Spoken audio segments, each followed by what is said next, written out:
цаана хүүхдүүдээ өнөөдөр та бүхэндээ багш нь биологийн хичээлээр гомеостаз гэсэн сэдвийг заахаар бэлдсэн байгаа. Та бүхэн ном дэвтрээ гаргаад багштайгаа хамтран ажиллаарай. За бидний өнөөдрийн хичээл маань гомеостазыг хангах, дулааны болон осмосын зохицуулга, цусны сахарын хэмжээг зохицуулахад мэдрэл болон дотоод шүүрлийн тогтолцооны үүргийг тайлбарлах гэсэн суралцгуун зорилтын хүрээнд гомеостазын тухай тайлбарлан ярилцах зорилгыг биелүүлнэ. За тэгэхээр багш нь өнөөдөр үзэх хичээлийнхаа дарааллыг та бүхэнд танилцуулъя. Эхлээд цөмөрөө мэдрэлийн эрхтний тогтолцоо болон дотоод шүүрлийн тогтолцооны тухай сэргээн санацгаах болно.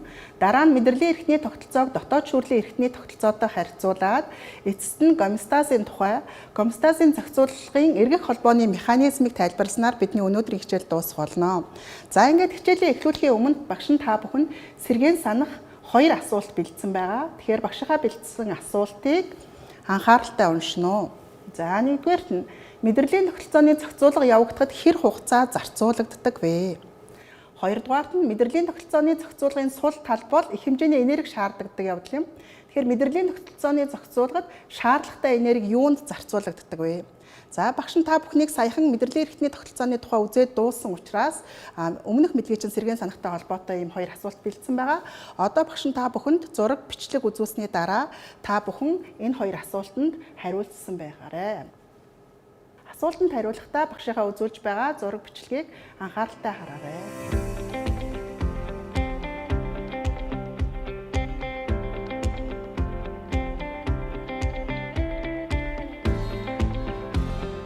Бидний мэдрэлийн эрхтний тогтолцоо маань тарих нугас, мэдрэлийн судал гэсэн хэсгүүдээс тогтдог байгаа.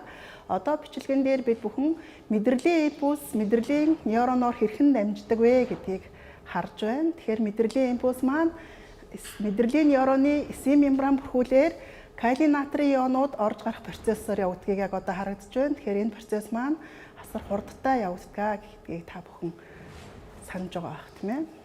За тэгэхээр мэдрэлийн нэг нейрон нөгөө нейронтойгоо синапсын завсар үүсгэн холбогддог бөгөөд синапсын өмнөх нейрон дээр ирсэн мэдрэлийн импульсүүд синапсын завсраар нейротрансмиттер бодисуудыг нэвтрүүлэх замаар мэдрэлийн импульс дамжуулдаг болохыг яг одоо харуулж байна. Тэгэхээр та бүхэн сая үзээд өнгөрсөн мэдрэлийн зохицуулах гэсэн сэдв дээрээ синапсын тухай нарийн танилцсан байгаа. Тэгэхээр тэр зүйлээ сэргээн санаарай.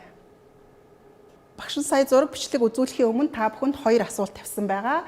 Энэ хоёр асуултанд та бүхэн бичлэгээ үзсний дараа хариулсан байхаа гэж бодож байна. Тэгэхээр өөрсдийнхээ хариултыг багшийнхаа хариулттай тулгаж хараарай.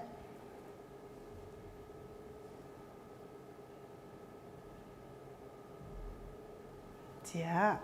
Тэгэхээр нэгдүгээр асуултын хариу маань амьд биеийн мэдрэлийн системийн зохицуулга асар хурдан явагддаг учраас маш богино хугацаа зарцуулагддаг гэж та бүхэн бичих ёстой байсан байх нь. Хоёрдугаар асуултын хариулт маань мэдрэлийн эс буюу нейрон нь маш нарийн бүтэцтэй. Тэгэхээр түүнийг бүтээхэд их хэмжээний энерги зарцуулагддаг. Мөн шван эс гэх мэт мэдрэлийн эсүүдийн тогтвортой үйл ажиллагааны тогтвортой байдлыг хангахад их хэмжээний энерги зарцуулагддаг. Мэдрэлийн импульс дамжуулах таймны болон үүлийн потенциал үүсгэхэд натрий калий ионыг шахаж гаргах болон оруулахад их хэмжээний энерги зарцуулагддаг.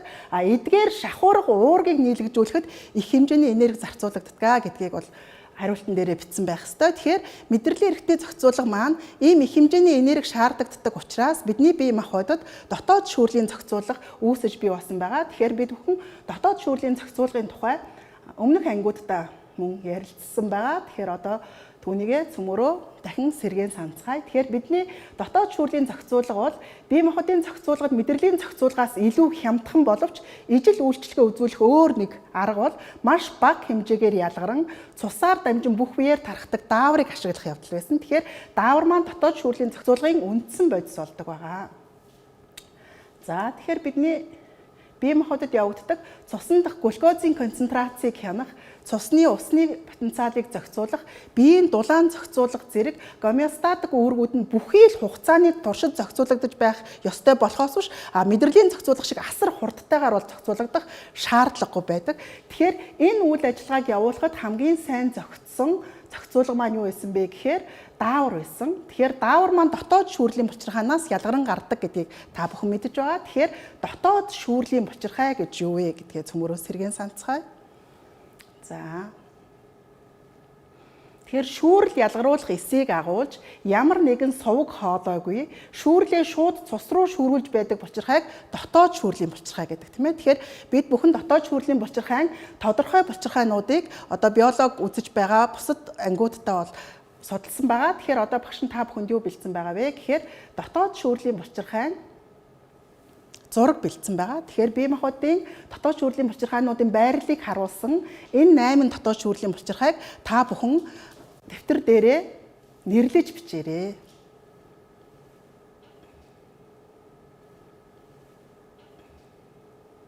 За одоо цөмөрөө та бүхний нэрлэж бичсэн дотоод шүүрлийн булчирхайнууд багшийнх нь бичсэн нэртэй тохирч байна уу үгүй юу гэдгийг тааруулцгаая. За тэгэхээр эхний булчирхай маань ямар булчирхай байсан бэ гэхээр боргоцой булчирхай гэдэг булчирхай байсан байна. Тэгэхээр боргоцой булчирхайн тухай зарим хүмүүс мэдэхгүй байж болно. Бид дунд сургуулийн хөтөлбөрөөр бол энэ булчирхайн тухай судлаагүй байж болно. Тэгэхээр боргоцой булчирхай маань бидний тархинд байрладаг шош хэлбэрийн 100% булчирхай бөгөөд энэ булчирхайнаас мелатонин гэдэг даавар ялгардаг. Мелатонин даавар бол бидний биеийн хэмт үйл ажиллагааг зохицуулдаг. Жишээлбэл сэрэх, унтах гэсэн үйл ажиллагааг мелатонин даавар зохицуулдаг байгаа.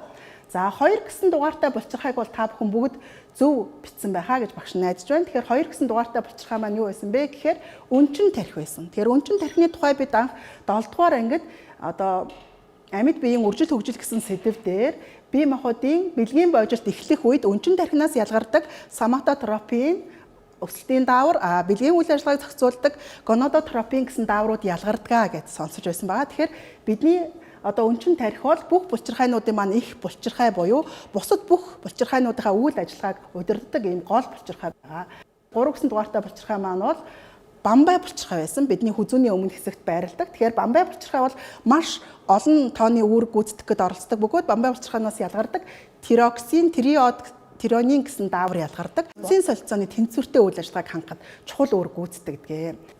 4 гэсэн дугаартай булчирхайг та бүхэн бас таньсан байх гэж бодож байна багш нь. Тэгэхээр 11-р ангидаа бид дархлаа гэсэн сэдвийг судлахдаа бидний дархлааны тогтолцооны гол эс болох Т лимфоцит маань сэрэ булчирхайд боловсрдгоо гэдгийг үзсэн байгаа. Тэгэхээр сэрэ булчирхайгаа бол бүх хүүхдүүд маань таньсан байхаа гэж багш нь бодож байна.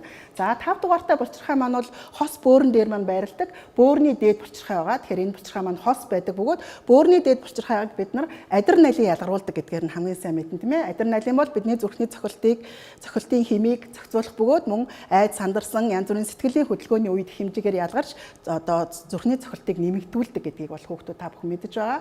За 6 гэсэн дугаартай булчирхай маань бол нойр булчирхай байна. Тэгэхээр нойр булчирхайг бол бид бол хоол боловсруулах эрхтэн тогтолцоо болон дотоод шүүрлийн тогтолцоон дээр хоёулын дээр нь ярьдаг. Нойр булчирхай маань гадаад болон дотоод шүүрлийн булчирхай үүрэг гүйцэтгэдэг онцгой булчирхай гэдгийг та бүхэн мэдж байгаа. Тэгэхээр дотоод шүүрлийн булчирхай үүрэг гүйцэтгэхдээ нойр булчирхайн Лангерхансын арлахнаас одоо инсулин, глюкагон гэсэн дааврууд ялгарч цуснд глюкозын хэмжээг тогтмол барихад оролцдог байгаа. Тэгэхээр үүний тухай бид 9-р ангидаа судалсан байгаа. За 7 болон 8 гэсэн дугаартай булчирхайнууд маань бидний бэлгийн булчирхайнууд байна тийм ээ. Энэ бэлгийн булчирхай болох өндгөвч, эрэг бэлгийн булчирхай болох төмсгийг бол харуулсан байна. Тэгэхээр энэ хоёр булчирхайнуудаас маань бэлгийн дааврууд маань бидний биеийн үржлийн эрхний тогтолцооны одоо тогтолцоонд гол үүрэг гүйцэтгэдэг байгаа. За тэгэхээр та бүхэн дотоод шүүрлийн булчирхайнуудаа бүгдээрээ зөв нэрсэн байхаа гэж багш нь бодож байна.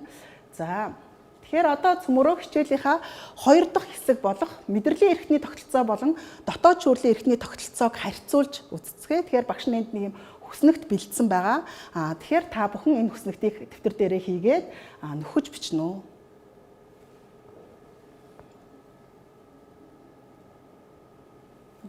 За одоо та бүхэн мэдрэлийн эрхний тогтолцоо болон дотоод шүүрлийн эрхний тогтолцооны ялгааг нөхөж бичсэн хүснэгтэй багшийнхаа хийсэн ажилтай харьцуулж хараарай. Тэгэхээр бидний мэдрэлийн эрхний тогтолцоонд оролцдог эрхнүүд бол тарих, нугас, мэдрэлийн судал зайлшгүй оролцох ёстой. Дотоод шүүрлийн эрхний тогтолцоонд оролцдог хамгийн гол эрхтэн маань өмнө нь ярьсан дотоод шүүрлийн булчирхайнууд маань байгаа тийм ээ.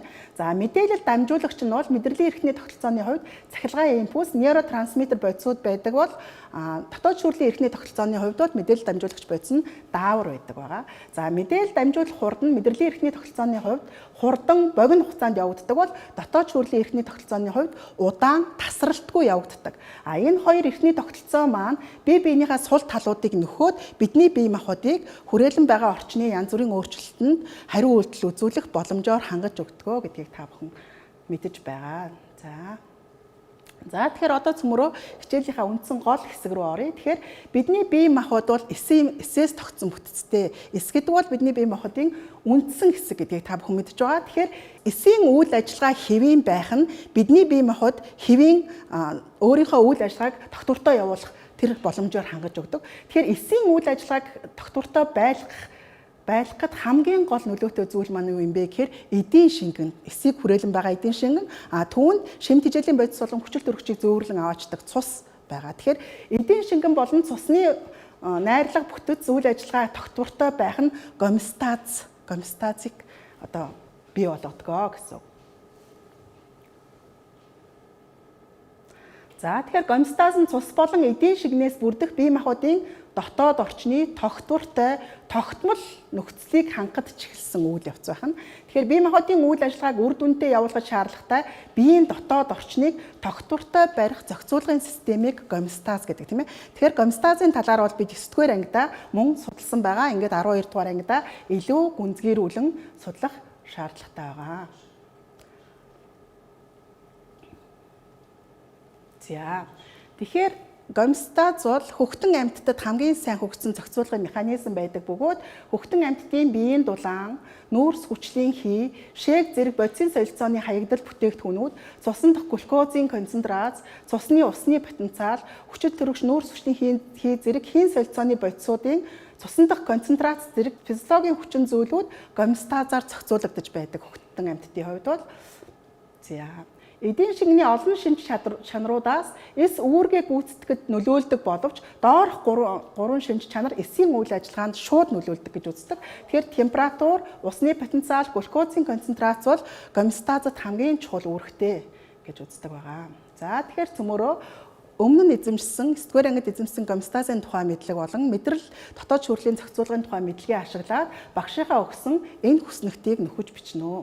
За тэгэхээр температур, биеийн температур буурахад ямар үзэгдэл явагдах вэ? Өсөхөд ямар үзэгдэл явагдах вэ? Бидний бие махбодын усны дотоод потенциал буурахад яах вэ? Өсөхөд ямар үзэгдэл явагдах вэ? Бидний бие дэх глюкозын концентрац буурахад ямар үзэгдэл явагдах вэ? Өсөхөд ямар үзэгдэл явагдах вэ гэдгийг та бүхэн энэ хүснэгтэн дээр нөхөж бичээрэй. За одоо саяны нөхөж бичсэн хүснэгтээ багшийнхаа хариулттай тулгаж харцгаая. Тэгэхээр бидний биеийн температур буурахад бодисын солилцоо маань удаашрдаг байна. Биеийн температур өсөхөд уургууд, ялангуяа уурга гэдэг маань бидний биед байдаг энзимүүд бол бүгд уурга байдаг. Тэгэхээр энзимүүд денатурацид орж үүргээ гүйцэтгэж чадахгүй болно. Хэрвээ энзим денатурацид орж үүргээ гүйцэтгэж чадахгүй болсон тохиолдолд бидний бодисын солилцоо хэвийн үргэлжлэх боломжгүй болно гэсэн.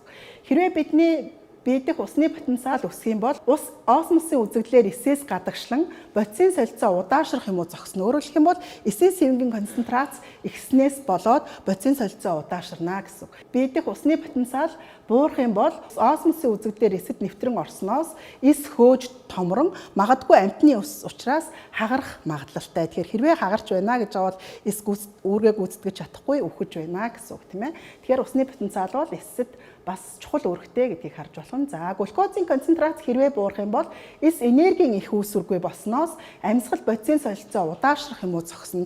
Тэгэхээр бидний бие махбодын энергийн их үүсвэр бол глюкоз байдаг. Тэгэхээр глюкозын концентрац буурах нь ийм үр дүн үзүүлдэг байх нэ. Хэрвээ глюкозын концентрац өсвөл яах вэ гэхээр ус осмосын үзэгдлээр эсээс гадагшлна. Ингэснээр эсийн концентрац нэмэгдэж эсийн бодисын солилцооны урвал тасалдах болно. Тэгэхээр ер нь бол энэ ус температур, усны потенциал, глюкозын концентрац гэсэн энэ гурван зүйл маань зайлшгүй тогтвортой хадгалагдаж байх ёстой. Энэ тогтвортой хадгалагдах механизмыг бол гомеостаз хангадаг байх нэ. За тэгэхээр энд багш нь 9-р ангид та бүхний үзэж байсан гомеостазын зохицуулгын механизмыг харуулсан байна. За тэгэхээр бид бүхний биеийн дотоод орчин бол ерөнхийдөө тогтвортой байх ёстой гэдгийг та бүхэн мэдж байгаа. Хэрвээ тогтвортой бус болох юм бол яах вэ гэхээр тогтвортой бус боллоо гэсэн цочрлыг хүлээн авуурлуу дамжуулдаг байгаа. Хүлээн авуур бол өксөх зам буюу төв рүү тэмүүлэх мэдрэлийн ширхгээр бидний тархинд байрлах хяналтын төв дамжуулдаг. Тохирох хяналтын төв нь энэ мэдээллийг хүлээж аваад уруу дахь зам буюу төвөөс төгөх хөдөлгөөний ширхгээр хариу үйлдэл гүйцэтгэх эрхтэнд дохио өгдөг. Ингээд хариу үйлдэл гүйцэтгэх эрхтнээс маань яах вэ гэхээр энэ тогтвортой бус байдлыг тогтвортой хэлбэрт шилжүүлэх үйлдэл хийгддэг. Тэгэхээр энэ зүйл маань юу юм бэ гэхээр гомеостазын зохицуулгын механизм бол энэ зарчмаар явагддаг гэсэн. Тэгэхээр энэ механизмыг бид юу гэж нэрлэдэг вэ гэхээр эргэх холбооны механизм гэж нэрлэдэг. Эргэх холбооны механизм. За тэгэхээр эргэх холбооны механизмд оролцогчд юу байх вэ гэхээр саяны схем дээр харагдаж байсан тийм ээ. Цочрол байна, түүнийг хүлээн авахчд байна, хяналтын төв, тэгээ хариултал үзүүлэгчд буюу эффектрүүд байдаг байна. За тэгэхээр цочрол нь гомеостазд нөлөөлөгч хүчин зүйлсийн төрөл бүрийн өөрчлөлтүүд байна. Жишээлбэл цусны температурын өөрчлөлт, цусны усны потенциалын өөрчлөлт гэх нэг өөрчлөлт гарах юм бол энэ бол цочрол болж өгнө гэсэн. Цочрлыг физиологийн хүчин зүйл буюу нөхцөлийн тухай цочрлыг мэдрээд түүнийг зохицуулахад оролцогч мэдрэхүүн эрхтнүүд мэдрэлийн төгсгөлийг бид хүлээн авуурууд гэж нэрлэдэг байна. Хяналтын төв гэдэг маань тарих нугасанд байрладаг гомеостазын тодорхой тэнцвэрийг зохицуулах төвүүд. Жишээлбэл бидний биеийн дулаанд өөрчлөлт гарлаа гэдгийг бол гипоталамус мэдрэх ёстой гэсэн үг. Тэр бол гипоталамус бол хяналтын төв болно гэсэн үг. За эффектрүүд гэдэг бол булчин, булчирхай зэрэг хариу үйлдэл үзүүлж байгаа эрхтнүүд байдаг байна. Тэгэхээр бидний эргэх холбоо гомеостазыг тогтвортой байлгадаг эргэх холбоонд оролцогчд бол эдгээр зүйлс байдаг байна. За та бүхэн тэмдэглэж аваарай. За тэгэхээр эргэх холбоо үндсэн хоёр төрөлтэй байдаг. Эерэг эргэх холбоо, сөрөг эргэх холбоо. За эерэг эргэх холбоо бол ерөнхийдөө маш цөөн тоотой байдаг. Огт байдаггүй бол биш. Тэгээд хэрхэн эерэг эргэх холбоо явагддаг вэ гэдгийг багш нь та бүхэнд харуулъя. За тэгэхээр бидний хүлээн авуур маань цочрлыг хүлээн аваад түүнийхээ тухай мэдээллийг хяналтын төв рүү дамжуулна. Үүний үр дүнд хяналтын төв идэвхжиж, булчирхай эсвэл эрхтнийг идэвхжүүлэгч хоёр дахь бодисыг ялгаруулдаг байгаа. За ингэснээр анхны бодисын ялгарлыг илүү идэвхжүүлдэг. Уг нь бол яах ёстой вэ гэхээр тэнцвэр алдагдсан тохиолдолд түүнийг буцааж эргүүлэх механизмаар ихэвчлэн тэнцвэр тогтдог байгаа. Эерэг эргэх холбооны тохиолдолд алдагдсан тэнцвэрийг улам илүү нэмэгдүүлдэг байгаа. Тэгэхээр энийг бол багш нь дараагийн слайдн дээр жишээгээр тайлбарлая. За сөрөг эргэх холбоо бол ихэнх бидний гомеостазын үзэгдлүүд сөрөг эргэх холбооны механизмаар явагддаг байгаа. За тэгэхээр хүлээн авуур маань мэдээллийг хүлээж аваад тэнцвэр өөрчлөлт гарлаа гэсэн мэдээллийг хяналтын төв рүү дамжуулна. Хяналтын төв идэвхжснээр булчирхай эсвэл эрхтнийг идэвхжүүлэгч хоёр дахь бодисыг ялгаруулдаг. За энэ ялгарсан бодис маань яах вэ гэхээр анхны бодисын ялгарлыг бууруулах буюу зогсооход чиглэсэн үйл үзүүлдэг байгаа. Тэгэхээр бидний биед явагддаг ихэнх гомеостазын үзэгдлүүд бол сөрөг эргэх холбооны механизмаар явагддаг байгаа. За тэгэхээр дараагийн слайдн дээр багш нь юу бэлдсэн бэ гэхээр жишээлбэл тэр цөөн тоотоо тохиолддог гэсэн эерэг эргэх холбооны механизмыг жишээгээр багш нь тайлбарлаж өгье. За тэгэхээр энэ эерэг эргэх холбооны нэг жишээ бол хүүхд хөхөөлөх үед хөхний сүүний ялгарл байгаа. Хөхний сүү ялгарх процесс маань эерэг эргэх холбооны механизмаар явагддаг байна. За хүүхэд хөхөж эхлэхээр цочрол яах вэ гэхээр мэдрэхүүн нейроноор дамжаад бидний тархинд байрлах гипоталамус буюу өнчин тархины арын хэсэгт очдог байна.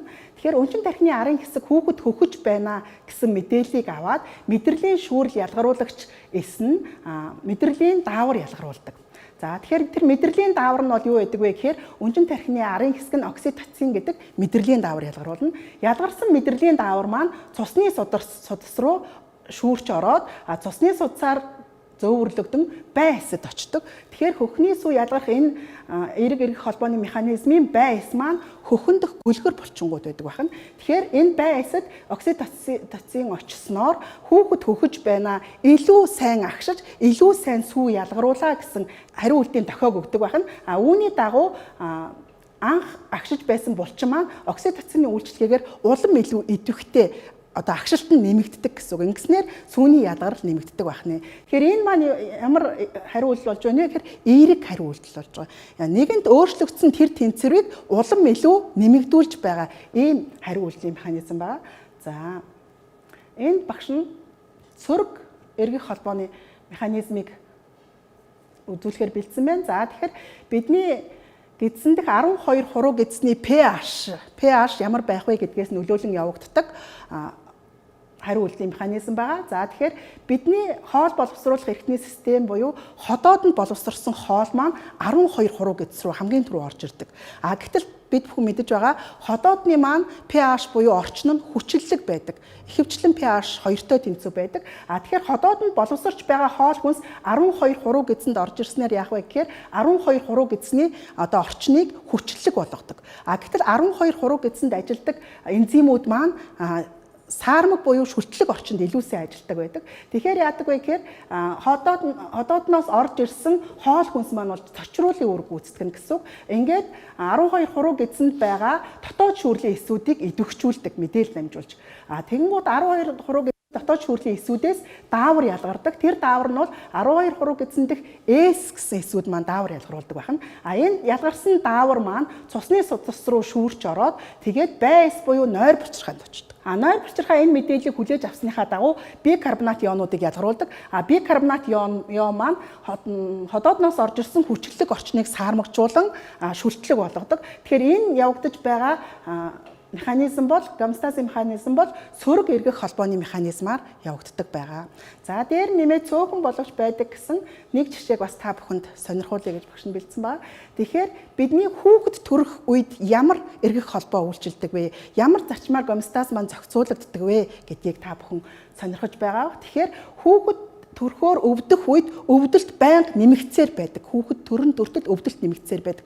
Уг нь бол гомеостаз ажиллаж байгаа тохиолдолд яах ёстой вэ гэхээр тэр өвдөлтийг бууруулах чиглэлд бодисыг ялгаруулж тэнцвэртэй байлгах ёстой. Гэтэл яг хүүхэд төрхөөр өвдөж байгаа тохиолдолд бол тэр өвдөлтийг бууруулах ёсгүй. Тэгэхээр энэ ямар механизмаар явагддаг вэ гэхээр эерэг хариу үйлдэл болж байгаа. За тэгэхээр эхлээд хүүхэд төрөх дөхөөд тийм ээ ингээд ургийн толгой умайн хүзүнд даралт үзүүлж эхэлнэ. Энэ даралтыг мэдэрсэн умайн ханаас мэдрэлийн импульс тархи руу дамждаг.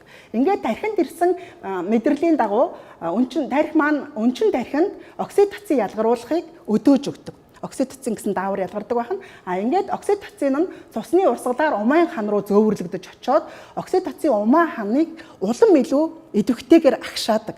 Ингээд энэ идэвхтэй агшилт өгөх окситоцины ялгаралт маань хүүхэд төрөх хүртэл үргэлжилдэг байна. За ингээд гомеостазын тухай өнөөдрийн хичээлээ өгөр төгсгөе. Дараагийн хичээлээр бид дулааны болон глюкозын зохицуулгын тухай ярилцгаулна. Тэгэхээр энэ сэдвийг бид өмнө нь 9-р ангидаа үзсэн байгаа. Та бүхэн энэ сэдвээс сэргийн санаж харсан байгаараа ингээд 12 дугаар ангийн хүрээнд дараагийн хичээлээр үргэлжлүүлэн үзцгээе.